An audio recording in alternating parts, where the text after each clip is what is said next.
우상의 황혼을 이 책서상에서는 마지막 1888년에 쓰여지는 책들을 한꺼번에 쫙 모아놨어요. 참 좋아요. 인정해요. 그럴만하고. 1888년이 어떤 해인가? 1888년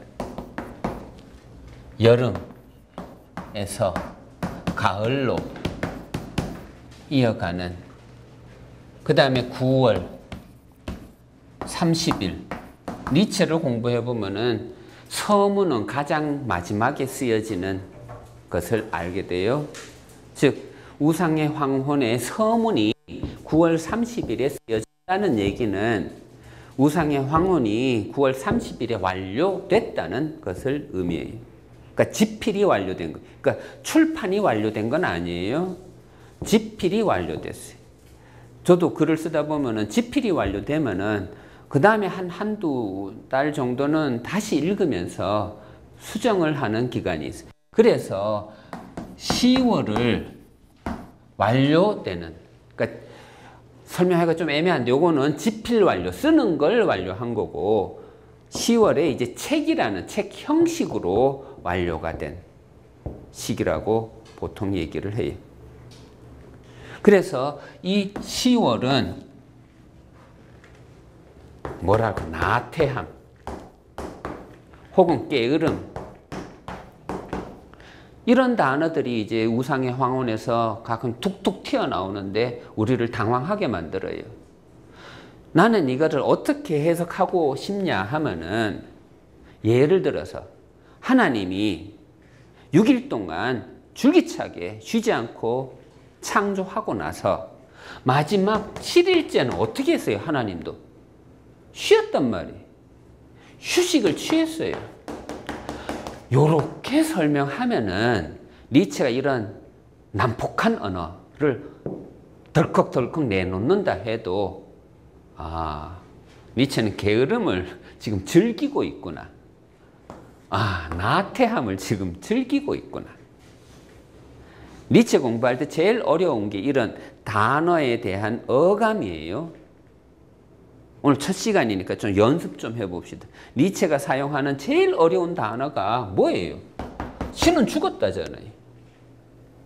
신은 죽었대요. 이 말 제일 어려워요. 그런데 니체는 이 말을 갖고 장난을 친단 말이에요. 우리는 기독교 입장에서 신이라는 말을 사용하는 종교 입장에서 이걸 받아들이다 보니 마음이 불편해요. 예를 들어서 불교 절에 다니시는 분한테 신은 죽었다 이 말 하면은 그렇게 불쾌해하지 않아요. 왜냐하면 거기서는 성불이니 부처님이니 즉 개념이 다르단 말이에요. 남 얘기예요. 그냥 아 그런가 보다 하고 넘어가. 그런데 기독교에서는 신이 그거 아닌데 하면서 금방 대립을 형성시켜버려요. 근데 니체는 그런 식으로, 즉 기독교 입장에서 이 말을 하는 게 아니라 니체의 입장에서 이 말을 하는 거예요.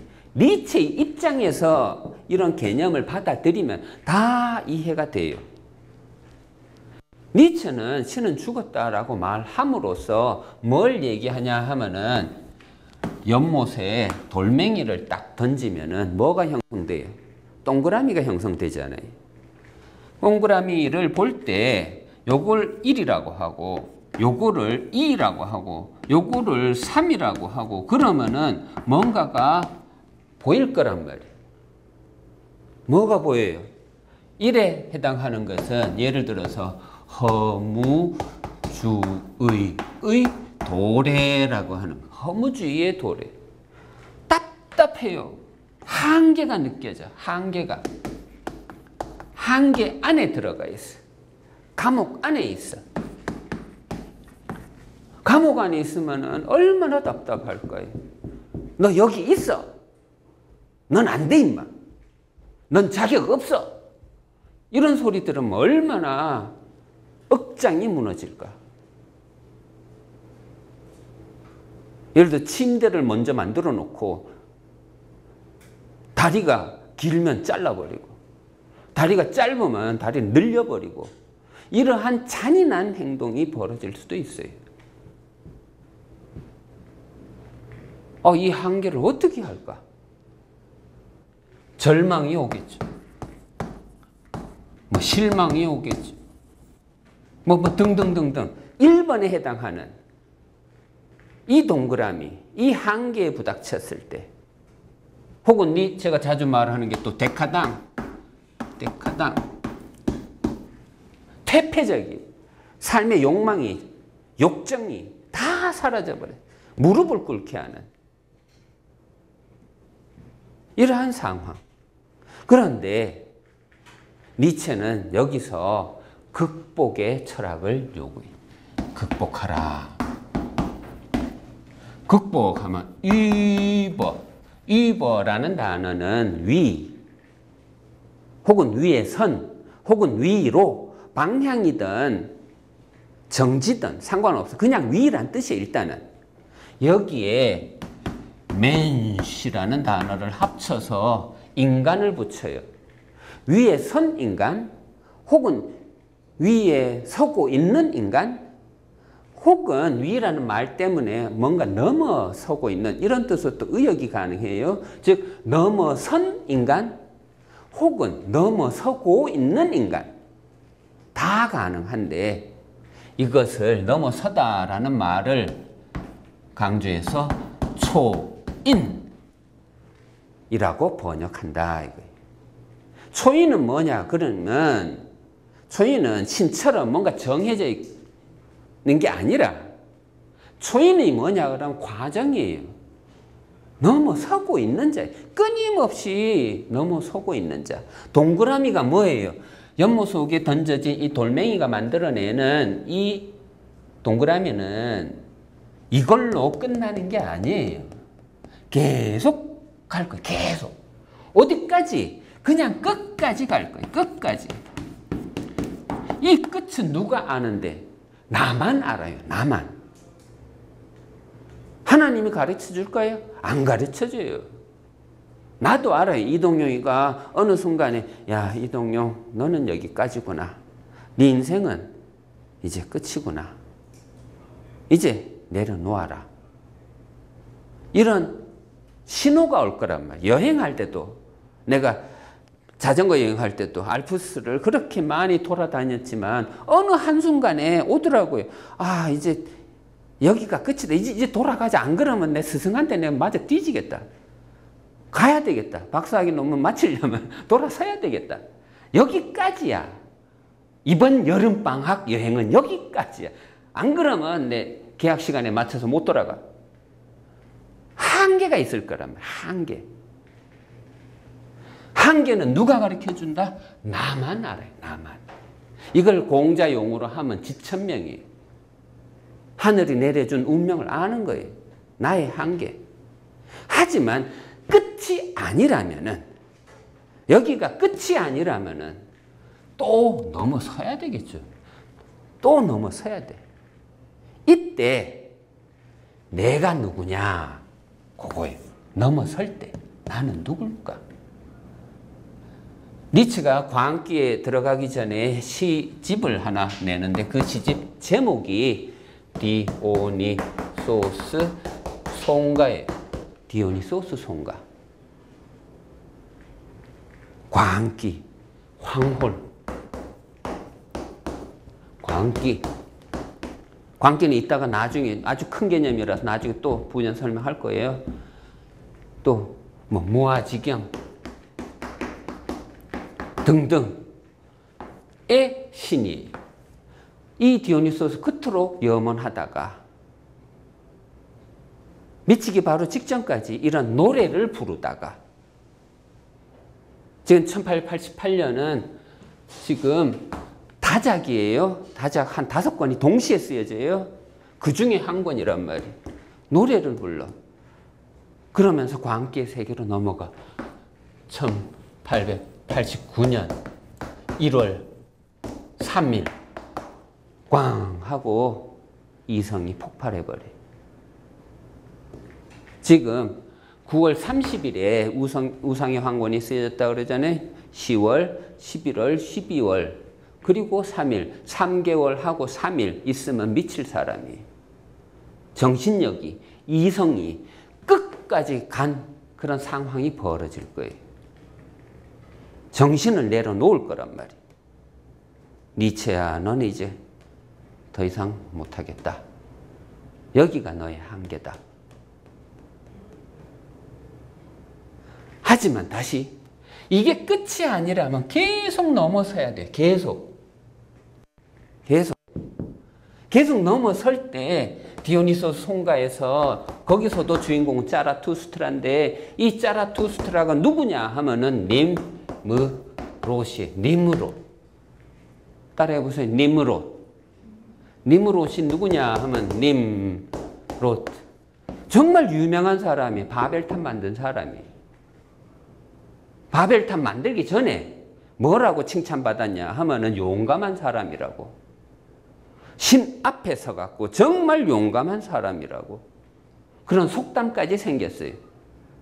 신 앞에서 용감한 사람이라고. 용사라고, 용사. 이 사람이 바벨탑을 만들고 막 신과 함께 도전하려고 그러고 신처럼 되려고 하고 그가 화살을 쏘아. 그가 니므롯이 화살을 쏴. 신을 향해서. 근데 그 신이 누구냐 하면 나예요. 내가 나를 죽여. 화살로 팍 쐈더니 내가 죽었어. 내가 죽었어요. 내가. 지금 니체가 짜라투스트라고 짜라투스트라가 디오니소스예요. 저는 요거를 뭐라고 설명하냐 하면 니체의 삼위일체라고 얘기해요. 똑같은 사람들이. 동일인이에요. 예를 들어서 플라톤 공부하다 보면은 플라톤이 자기 작품 속에 이름이 등장하던가요? 물론 다 따져보면 한 서너 군데 등장하기는 해요. 근데 중요한 게 아니에요. 플라톤 철학은 곧 소크라테스 철학이에요. 소크라테스 왈 하면 곧 플라톤 왈이에요. 거기서 뭐 또 따지기도 하지만 1차적으로는 둘은 동일인이에요. 플라톤 사상이나 소크라테스 사상이나 그냥 동일한 거예요. 다만 그것을 나누다가 보니 나중에 쓰여진 거, 뭐 소크라테스가 살아있을 때 쓰여진 거, 뭐 후기 철학 막 또 연구하다 보면은 세분화 되겠지만 1차적으로는 똑같아요. 마찬가지로 니체는 짜라투스트라. 왜? 자기 스스로 그렇게 얘기했으니까 난 짜라투스트라라고. 그렇다면 짜라투스트라가 이렇게 말했다라고 하는 건 전부 다 니체가 그렇게 말했다로 동격해도 돼요. 짜라투스트라는 이렇게 말했다에 있는 모든 내용은 전부 다 니체의 언어예요. 그런데 니체는 이 사람을 보라 지금 가면 이제 나는 디오니소스의 후손이다. 나는 디오니소스의 자손이다. 이런 말을 해버린단 말이에요. 혹은 그냥 나는 디오니소스다. 이런 동격화 시키기도 하고. 이제 거의 광기에 들어가 버렸어요. 그가 하는 말이 님로트예요. 오 님로트여, 오 짜라투스트라여, 너의 화살이 자신의 심장을 뚫는구나 하면서 내가 쏜 화살에 내가 심장을 맞아서 내가 쓰러지는 거예요. 신은 죽었다. 이해가 됩니까? 신은 죽었으면 여기서 또 끝날까요? 니체 사상이? 니체 사상은 일직선 사상이 아니에요. 계속 돌고 돌아요. 그걸 영혼회귀 사상이라고 그래요. 그러면 신은 죽이고 나면 신은 죽인 사람이 누군데? 나잖아요. 내가 이런 말을 해요. 이 사람을 보라라고. 이 사람을 보라. 이 사람을 보라는 정말 유명한 언어예요. 빌라도가 예수를 법정에다 세워놓고, 예수가 누구예요? 예수님이 하나님이 신이에요. 신을 법정에다 세워놓고 빌라도가 총독이 유대인들한테 하는 말이 이 사람을 보라. 지금 이 사람은 그럼 누구란 얘기? 신이에요, 신. 즉 사람이라고 써놓고 신이라 읽으라 이거예요. 제발 좀. 이 신을 좀 보라. 근데 이 말을 니체는 자서전 제목으로 써요. 자서전. 자서전 제목으로, 니체 자서전은 뭐예요? 자기 인생 이야기잖아요. 니체가 자기 이야기를 써놓고 제목은 신을 보라 했단 말이에요. 우리는 니체를 보고 욕하고 있는데 니체는 그게 아니라 이 글을 읽으면서 제발 좀 신을 봐. 신을 좀 찾으라 이거예요. 신을. 내가 말하는 신이 뭔지를 좀 깨달아 달라. 니들이 생각하는 기독교적으로 말하는 그들이 종교에서 말하는 그런 신으로 자꾸 접근을 하니 내 철학이 읽혀지지가 않아. 얼마나 화가 날 거예요. 그래서 니체는 이 사람을 보라 첫 문장이 뭐냐 하면은 조만간 인류에게 가장 어려운 요구를 할 것이라서 내가 누군지를 말해야 할 것 같다. 그게 첫 문장이에요. 첫 문장. 첫 문장이 뭐라고요? 내가 누군지를 말해야 할 것 같다. 니들이 아무리 공부해도 이해 못할 것 같으니까. 내가 신이 되어버렸어요. 2번에 해당하는 건 내가 신이 된 상황이에요. 내가 신이 되면은 또다시 저 멀리 수평선 혹은 지평선, 새로운 한계가 저 멀리 있어요. 새로운 한계가 저 멀리 있을 때는 용기 100배예요. 이제 자유로운 항해를 떠날 때 배낭여행도 한번 떠나보시고. 전 대학생 때 막 돌아다녀 봤는데 우리나라는 정말 사람 답답하게 만들어요. 청년 시절에 막 돌아다녀 봤는데 동해, 서해, 남해가 나를 막고 있고 북으로 가면 군인이 집에 가라 하고 정말 미치겠더라고요. 나는 힘이 남았는데 나는 아직 여기가 끝이라고 생각하지 않는데 한반도는 정말 나를 괴롭히더라고요. 근데 유럽 가니까 알프스 걸어서는 도저히 못하게 이제 자전거라도 타야지. 자전거 타고 막 돌아다니는데 여러분도 한번 도전해 보세요. 여기가 나의 한계라고요? 아니. 끝이 아니라면은 함부로 주저앉으면 안 돼요. 그거는 자기 인생에 대한 예의가 아니에요. 또 죽여야지. 또 신은 죽었다. 또 넘어서면 또 이 사람을 보라. 언제까지? 죽을 때까지. 죽을 때까지. 돈키호테도 죽을 때 막 그냥 또다시 도전이다 하고 노래 부르다가 죽잖아요. 자라투스트라도 읽어보세요. 백발이 된 늙은 자라투스트라가 마지막 하는 말이 뭐냐 하면은 태양이여 솟아올라라 하고 얼굴은 태양처럼 막 불이 붙어갖고 탁 하산하는 이야기로 끝이 나는 거예요. 이해하세요? 니체가 말하는 신은 죽었다는 인간적인 신이에요. 인간은 뭔데? 인간은 생명이. 생명은 언젠가는 끝장나요. 생명을 다른 말로 하면 생로병사예요. 요것을 깨닫으려고 시타르타는 출가했어요. 그래서 나무 아래에서 6년 동안 고민하고 명상해서 얻어낸 게 생로병사예요. 문제도 생로병사고 깨닫고 나서 얻은 것도 생로병사예요. 도대체 이게 뭘까요? 나도 몰라. 무슨 말로 설명해야 될까요? 이것을 삶이라고, 삶의 주체는 사람이라고 말을 한 글자 줄이면 그냥 삶이에요. 이걸 뭐라고 설명할까요? 요거를. 우리는 1000년 동안 신이 누구냐고, 도대체 신이 누구냐고 그토록 물었어요. 아우구스티누스 고백록, 토마스 아퀴나스의 수많은 어떤 논리적인 증명들, 이런 것이 1000년 동안 500년에서 1500년까지 그냥 숫자상으로 역사적으로 대충 이렇게 제한을 시켜요.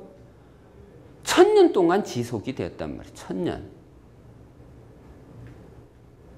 숫자상으로만 계산해 보면은 지금 현대가 2000년 넘었잖아요, 지금. 이제 한 500년 지났어요. 이제 500년. 그렇다면 숫자상으로만 보면은 중세를 극복하려면 아직도 한 500년이 흘러가야 돼요. 니체는 하지만 미래가 가만히 있는다고 미래가 올까? 나이는 숫자상에 불과하다 이런 말 있잖아요. 가만히 있으면 중세 극복 못해요. 뭔가 움직여야지. 뭔가 정신이 살아 움직여야지. 뭔가 새로운 시도를 해야지. 뭔가 생각하는 훈련을 해야지. 이성적 존재래요, 우리 인간은. 이성적 존재가 혹은 이성적 존재에게 주어진 가장 큰 힘은 생각이에요. 우리는 생각하는 능력을 갖고 태어났어요. 이 이성을 설명할 때 제가 자주 사용하는 비유가 하나 있는데 그건 갈매기의 꿈이에요. 내가 어렸을 때 읽었던, 그렇게 어렸지도 않았어요. 고등학교 때 읽었으니까. 갈매기의 꿈 쫙 보면은 갈매기는 날개를 갖고 태어난 존재예요. 이 날개에 대한 고민을 조나단은 해요. 나는 왜 날개를 갖고 태어났지? 이 날개로 나는 먹고 사는데 만족해야 할까? 나에게 날개가 있는데 아닐 거야. 절벽에 가서 혼자 나는 연습을 하는 거야. 그 연습하는 이야기가 거의 대부분의 이야기. 막 벽돌이 되어서 바다에 처박히기도 하고 막 별별 이야기가 다 나와. 그게 뭐예요? 훈련이라는 거예요. 훈련. 혹독한 훈련을 해서 나중에는 깨달아요. 물론 스승이 하는 말이지만 높이 나는 새가 멀리 본다라는 깨달음을 얻어요. 스승이 하는 말이지만 아 맞아 하고 박수를 치는 그런 상황이 벌어지는 거예요. 똑같은 상황에서 우리 인간은 이성을 갖고 태어났단 말이에요. 이 이성을 갖고 태어났는데 이 생각하는 능력을 갖고 밥 벌어먹는 것에 만족해야 할까? 취직하는 것에, 좋은 대학 가는 것에 거기에 만족해야 할까? 조나단식으로 생각한다면 그게 아닐 거다. 이런 곳에 와서 이제 철학을 공부하고 인문학을 공부하고 그게 아닐 거야. 인문학 공부하면 돈은 안 생겨요. 근데 장담할게. 돈 못 벌어요. 인문학은. 그런데 인생 이야기는 혹은 인생의 문제는 수학으로 과학으로 해결되지 않아요. 인생의 문제는 다른 뭔가가 충족되어 줘야 돼요. 어렵게 얘기하면 깨달음이에요. 우리는 생각하는 존재라서 최고의 경지가 깨달음이에요. 도대체 깨달음이 뭘까? 나도 몰라요. 그걸 뭘로 설명할 거예요? 혹은 도가 트는 거예요. 아, 도가 트면 어떻게 되나요? 나도 몰라요. 거기까지 나도 안 가봤으니까. 언제 그런데 나도 몰라요. 인문학은 여기까지라고 말 안 해줘요. 교회 가면은 교과서가 한 권밖에 없어요. 성경책 두꺼운 것 같지만 정말 작정하고 읽으면 1년 안에 완독하고 또 남아요. 다 공부해요. 다. 거기 나오는 이야기들 다 내가 표현할 수 있어요. 근데 인문학을 하려 하면은 어디까지 읽어야 돼요? 돈키호테도 1000페이지 넘는데 단테의 신국도 1000페이지가 넘는데 호메로스, 일리아드, 오디세이 그것도 1000페이지 넘는데 도대체 어디까지 읽어야 다 읽었다? 없어요. 이쪽 삶의 이야기를 하는 곳은 현상을 이야기하는 거예요. 철학에서 자주 하는 말이 현상은 다양하다. 눈에 보이는 건 다양하다. 그런데 예를 들어서 교회나 종교에서 말하는 이론은 본질이라고 해요. 본질. 그래서 이건 잘 기억해둬요. 현상과 본질의 이 이분법. 본질은 다 단일해요. 단일해. 이 단일하지만 이게 영원하대요. 영원하대. 단일, 영원.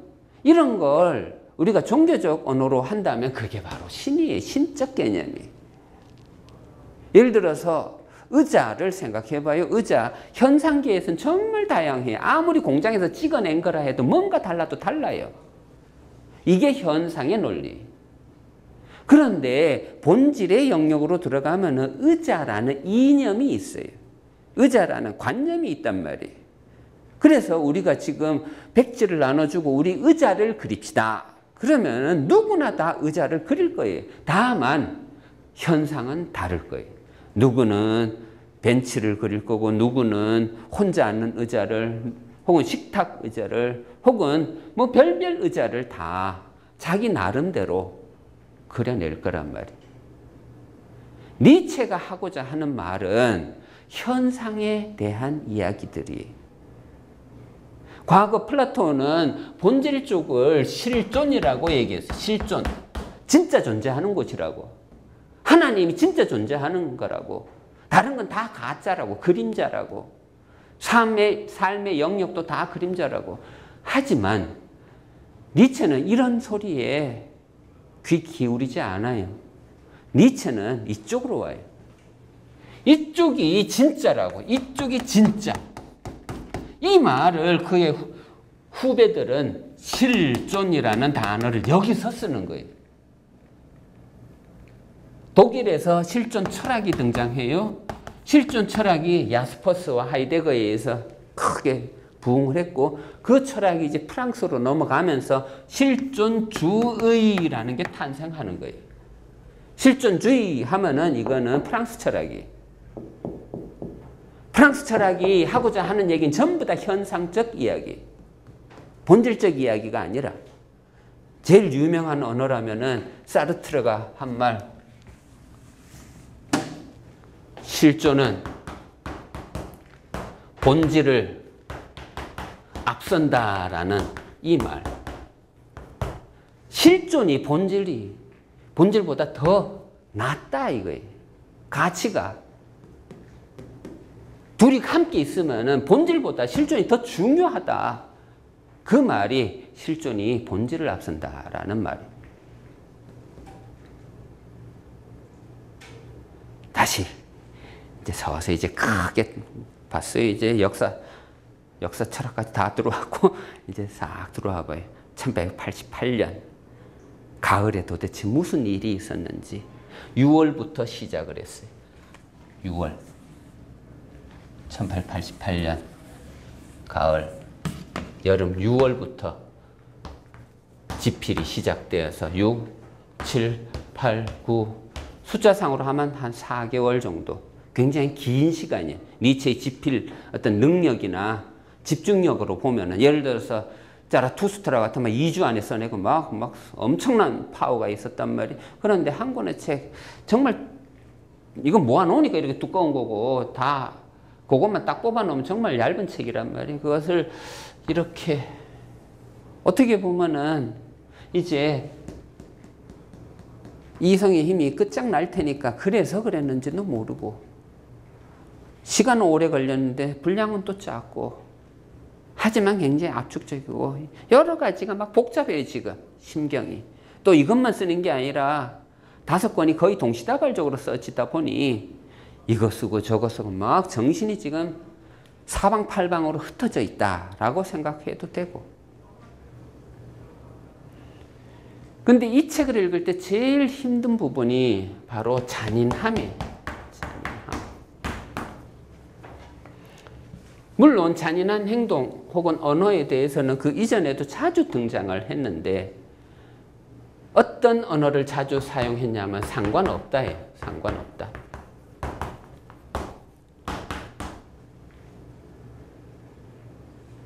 예를 들어 돌을 확 때려요. 돌 속에 갇혀있는 나를 해방시키기 위해서. 근데 돌이 아프다고 아야 아야 하고 깨지고 있어. 그게 뭔 상관이야? 돌 깨고 있는데. 가짜를 깨고 있는데. 뭔 상관이야? 엄청난 잔인함이. 제가 유학 갔다 왔을 때 2000년에 어떤 아리따운 아가씨가 노래를 부르고 있어요. 잔인한 하고. 그 노래는 그녀가 부르는 나를 잔인한 여자라고 말하지 말라 하는 요거 한계를 넘어선 잔인함이. 그 정도는 잔인함도 아니야. 견뎌내야지. 그게 뭔 상관이야. 돌이 튀어. 살이 깨지고 있어. 살이 찢어지고 있어. 그게 뭔 상관이야.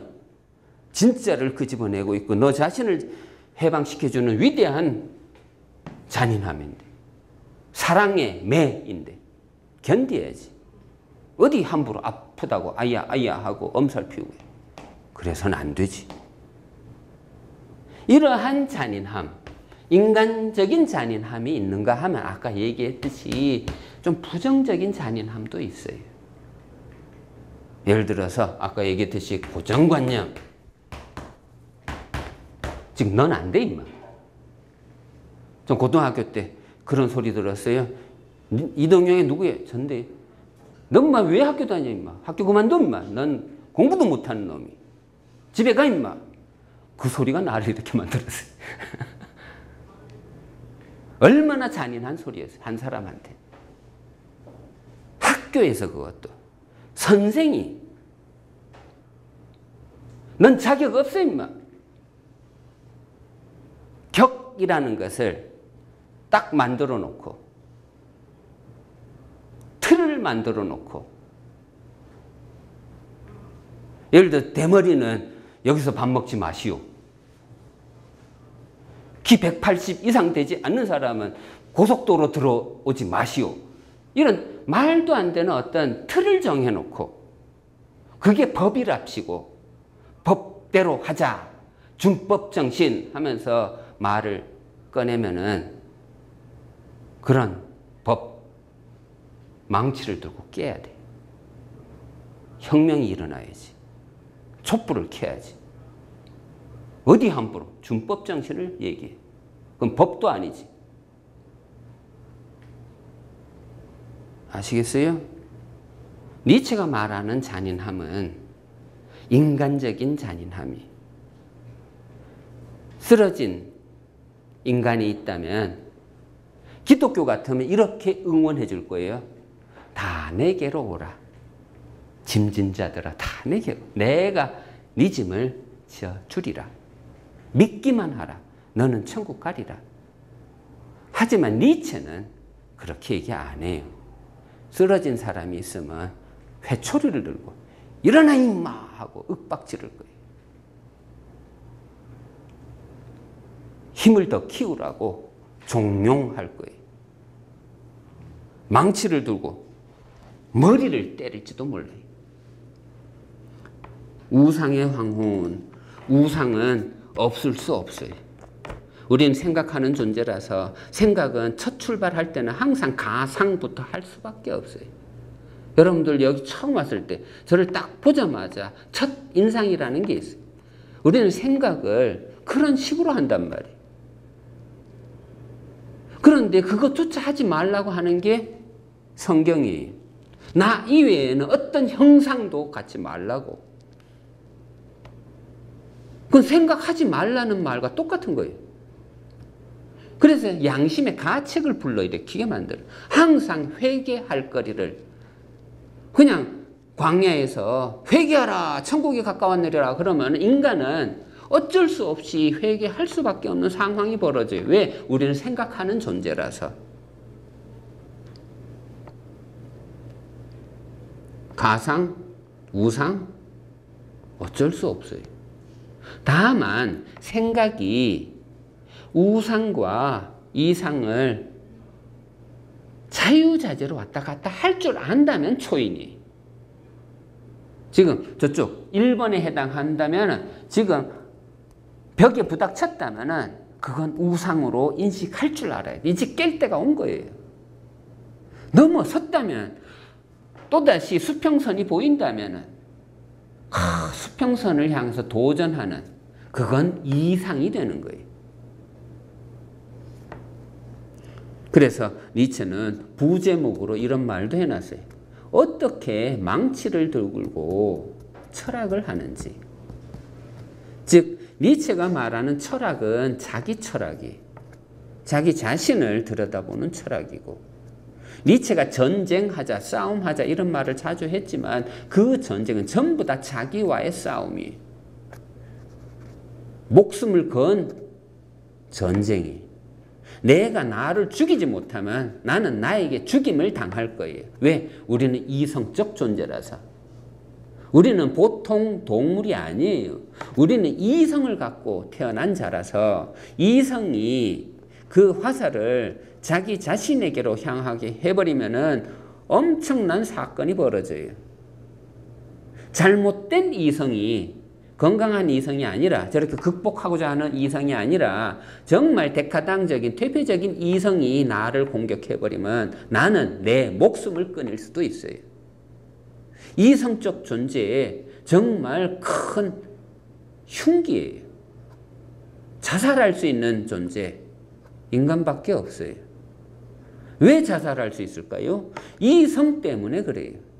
이성을 잘못 다루면은 흉기가 돼요. 나를 다치게 할 수 있단 말이에요.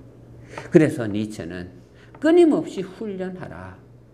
조나단이 날개를 갖고 그렇게 끊임없이 훈련했던 것처럼 우리도 끊임없이 이성을 갖고 죽을 때까지 이성을 책임지고 훈련을 해야 돼요. 이건 내 거니까. 아무도 내 대신 살아줄 수 없어요. 아무도 내 대신 생각해 줄 수 없어요. 나는 죽을 때까지 내가 생각하면서 살아야 돼.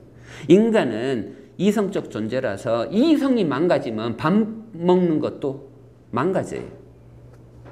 치매 걸리신 어르신이 계시면 한번 주변에서 한번 관찰을 해보세요. 혹은 미친 사람이 주변에 있다면, 집안에 혹은 친척에 누군가가 있다면 미친 사람을 한번 관찰해 보세요. 이성적 존재가 이성이 망가지면 밥을 먹을 수 있는가? 못 먹어요. 동물이라면 배고파서 먹어. 근데 인간은 이상하게도 밥도 못 먹어요. 그런 인간이, 이성이 망가진 인간이 집 밖을 나서잖아요. 집으로 되돌아오지도 못해요. 이성적 존재의 한계예요. 이성이 이렇게 망가지기 전에 힘을 키워야죠. 그래서 정신력이라는 말도 있어요. 근육과 마찬가지로 근육은 사용하면 사용할수록 강해져요. 굵어지고 힘이 세질 거란 말이에요. 정신도 마찬가지. 사용하면 사용할수록 강해질 거예요. 그래서 자꾸 여행 떠나라 하는 거예요. 저는 성경책에도 좋아하는 구절을 또 따로 외워요. 여행을 떠날 땐 지팡이 외에는 아무것도 갖지 말래요.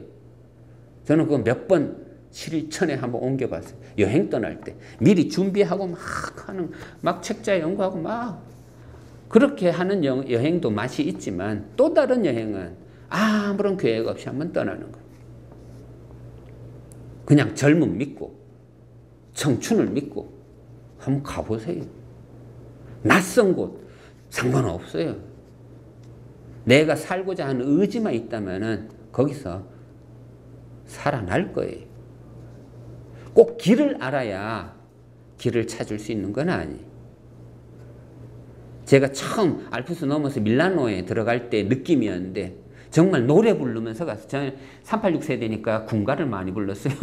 그 데모송을 탁 부르면서 알프스에서 촥 밀라노로 내려갈 때 얼마나 신났게요. 나는 밀라노 가리란 상상도 못하고 그냥 직진했어요. 그냥 남쪽으로 가면은 이탈리아 나오겠지 하고, 독일에서부터 팍 그냥 남쪽으로. 아침에 딱 일어나면 태양이 딱 뜨는 걸 딱 봐갖고, 아, 그러면 이쪽이 남쪽이구나. 딱 가는 거예요, 그냥. 하루 종일 딱, 아, 저 봉우리 지나면 저 봉우리, 한 저 봉우리 쭉 가면 하루가 가겠구나 하고 딱 기억하고 그냥 직진하는 거예요. 근데 가다 보니까 밀라노가 착 나오는데 얼마나 신났게. 그렇게 길이 찾아질 수도 있단 말이에요. 꼭 알아야, 준비해야 갈 수 있는 것도 아니에요. 예상치 못한 업적을 얻을 수 있어요. 그냥 공부하다 보면. 제가 박사학위 논문 쓰고 나서 그 서문 쓰는데 이런 말을 썼어요. 그냥 막 땅을 파고 두더지처럼 그냥 막 공부했는데 글을 썼는데 어느 순간 산 꼭대기에 와 있다. 나는 두더지다 하면서 서문을 끝냈어요. 교수님도 이걸 서문이라고 인정하고 글 속에 남겨둬야 될까? 그래도 인정해 줬어요.